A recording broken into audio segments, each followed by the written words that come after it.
Baik, kali ini akan saya jelaskan terkait dengan graf bagian atau kadang dikatakan subgraf. Di sini diberikan definisinya. Definisinya itu suatu graf bagian dari graf G adalah suatu graf H.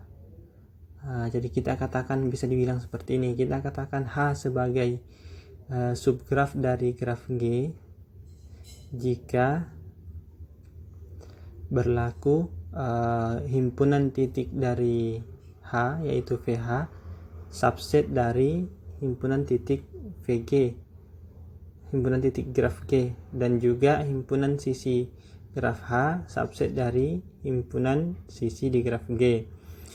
Kemudian mensyaratkan juga dan setiap titik ujung dari sisi-sisi di graf H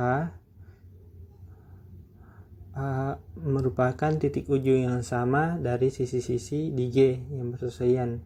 Jadi ceritanya itu diambil saja sebagian dari graf G, ujung-ujungnya tidak boleh berganti ke tempat lain. Jadi misalnya sisi pertama di katakanlah sisi pertama di EH dan sisi pertama di EG katakanlah punya ujung-ujung yaitu titik V1 dan V2, maka di EG juga seperti itu, atau di EH itu juga harus sama dengan yang ada di EG.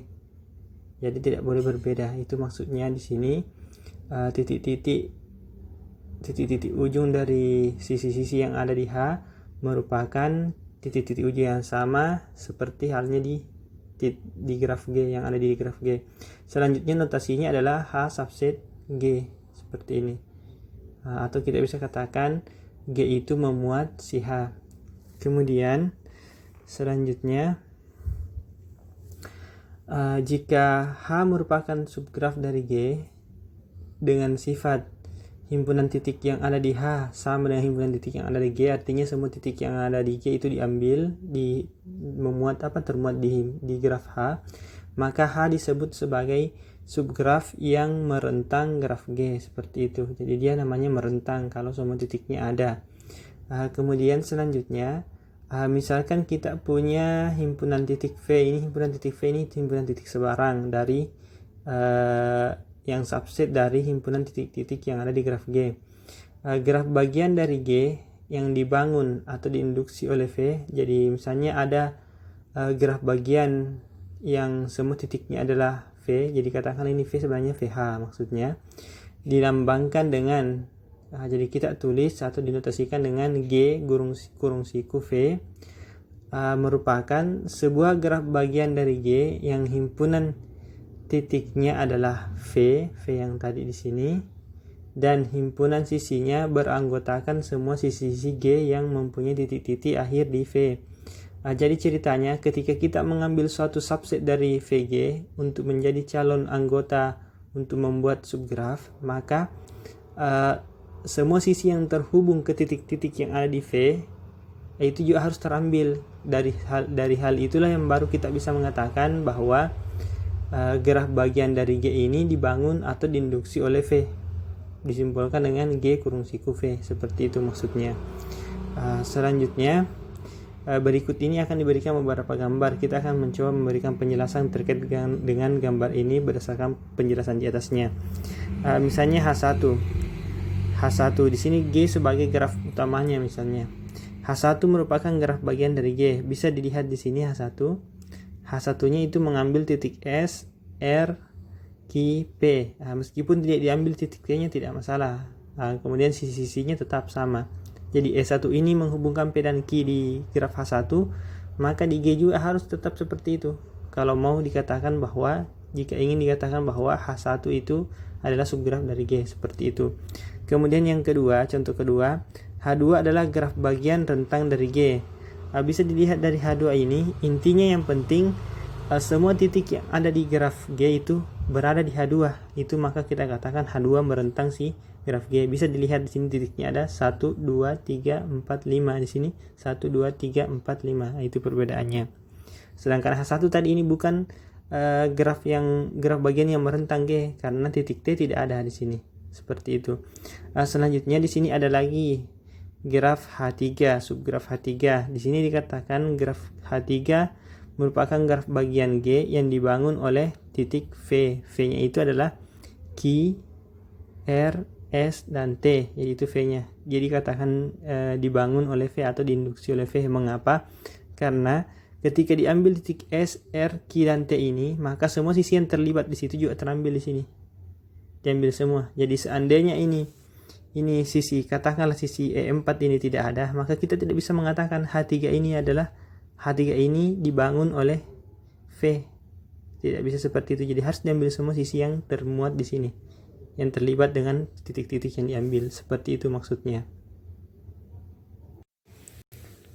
Selanjutnya kita akan pelajari terkait dengan istilah yang jalan, jejak, lintasan, sirkuit, sikel.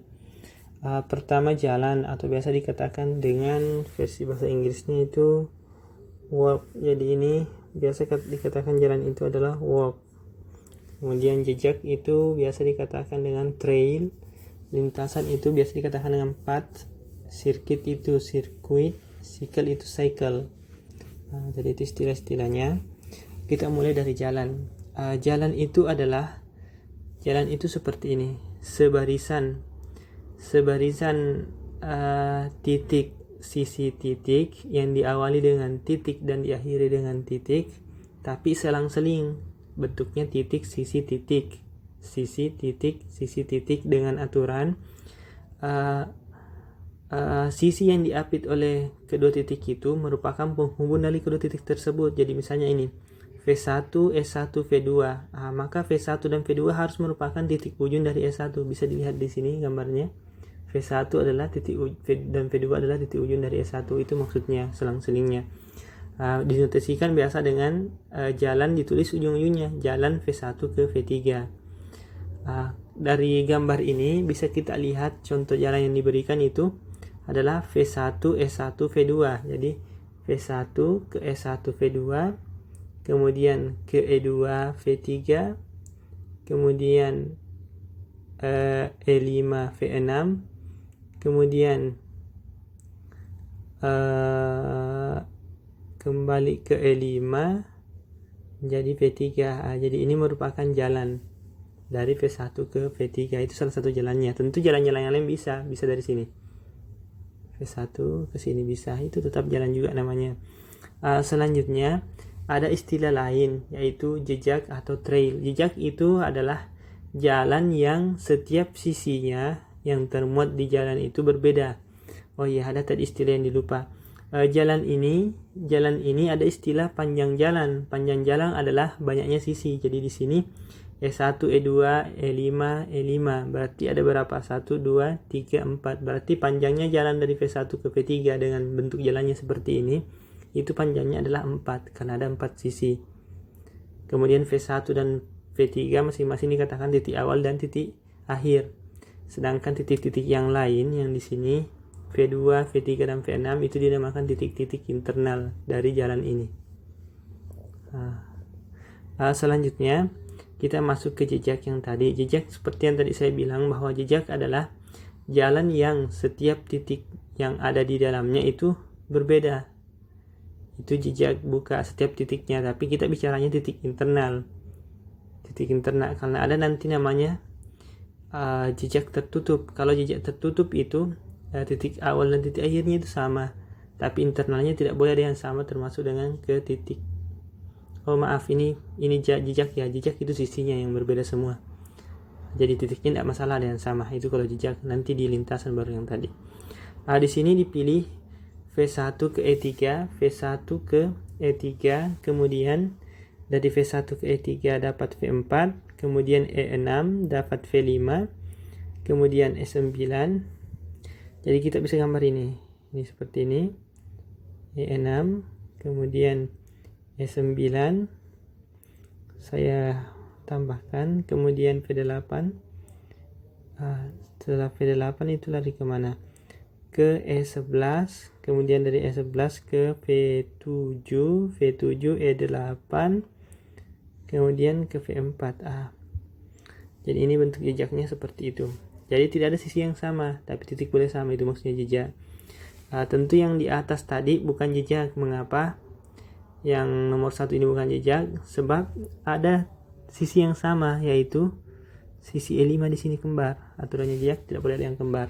Istilah yang selanjutnya setelah jejak adalah lintasan. Lintasan adalah dia juga merupakan jejak, mirip jejak, tapi selain dari sisinya yang harus berbeda semua titiknya juga harus berbeda. Itu yang disebut dengan lintasan. Jadi tidak boleh ada titik yang sama dan tidak boleh ada sisi yang sama. Contoh di sini diberikan yang sini, saya tandai dulu di gambarnya, itu dari V1, E3, V4. V1 saya bikin saja yang lain ya selain yang ini. Kalau di sini V1 intinya tidak ada yang sama, itu adalah lintasan. Kalau saya mau buat yang lain bisa begini. Saya ambil dari V2, E3 ke V3, kemudian dari V3 ambil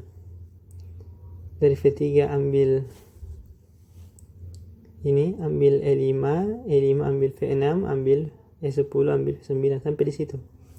Intinya tidak ada sisi yang sama, tidak ada titik yang sama, itu namanya lintasan atau biasa dikatakan path. Itu kalau lintasan. Selanjutnya, setelah istilah lintasan, tentu ada yang lain, yaitu jejak tertutup atau sirkuit. Jejak tertutup atau sirkuit itu yang merupakan jejak tapi titik awal dan titik akhirnya sama. Jadi dia jejak tapi titik awal dan titik akhirnya sama. Itu intinya kalau di sirkuit. Artinya boleh jadi sisinya itu berulang. Boleh jadi titiknya itu berulang, sisinya tidak boleh, seperti dengan definisi jejak. Jadi kalau kita mau lihat dari gambar di atas, saya hapus dulu yang ini tadi supaya lebih mudah. Contohnya, kita ingin memunculkan jejak tertutup atau sirkuit di atas. Itu ini bisa V1 ke E1, V2, di sini nanti bisa dilihat E1, E4, E9, E12, E10, E7, E6, E3. Ini tidak ada sisi yang sama. Titiknya bisa sama, ujung dan akhirnya harus sama malah, karena dia harus jejak tertutup kalau dia sirkuit. Kemudian titik yang lainnya itu boleh ada yang sama karena dia cuma jejak saja. Seperti itu. Selanjutnya, istilah yang selanjutnya selain sirkuit atau jejak tertutup itu adalah sikel.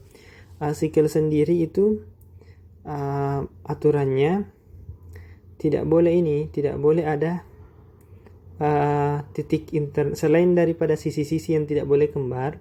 Tidak boleh juga ada titik internal dan titik awal yang kembar. Yang boleh kembar titiknya malah ini harus kembar titik awal dan titik akhirnya.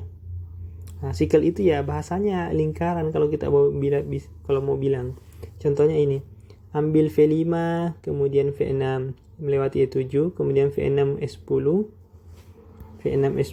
kemudian V9, kemudian E12, V8, E9, V5. Ini namanya sikel, ini contohnya sikel.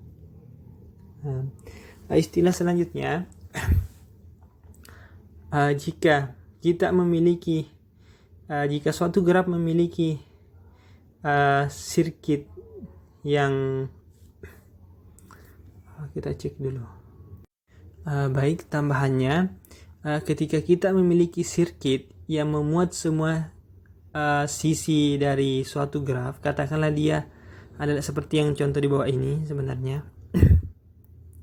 Contoh yang ini sirkuit yang memuat semua sisi yang ada di graf G itu, maka kalau kita punya sirkuit yang seperti itu, maka kita katakan dia sebagai sirkuit Euler, dan graf G-nya itu selanjutnya kita katakan sebagai graf Euler jika ada yang demikian. Kemudian kasus untuk sikel, jika kita punya sikel di G yang memuat semua titik-titik di G, kita namakan sikel tersebut sebagai sikel Hamilton. Jadi semua titik-titik yang ada di G termuat di sikel tersebut, maka kita namakan sikel tersebut adalah sikel Hamilton. Lebih lanjut lagi, graf yang memiliki sikel Hamilton seperti itu kita katakan sebagai graf Hamilton. Seperti itu. Saya rasa sudah jelas perbedaan antara istilah-istilah ini, jejak, jalan lintasan sirkuit sikel. Jadi jalan itu pasti, jejak lintasan sirkuit sikel itu pasti merupakan jalan. Kemudian jejak itu intinya yang penting tidak ada sisi yang sama. Kemudian lintasan itu yang penting selain tidak ada sisi yang sama, yang penting juga harus tidak boleh ada titik yang sama, itu lintasan. Sedangkan sirkuit itu intinya dia adalah jejak tertutup. Maksudnya selain tidak ada sisi yang sama, harus titik awal dan titik akhirnya sama. Kemudian sikel itu juga jejak tertutup, tapi aturan lainnya titik hanya yang boleh kembar hanya titik awal dan titik akhir, sedangkan titik internalnya dan titik awalnya tidak boleh ada yang sama, seperti itu.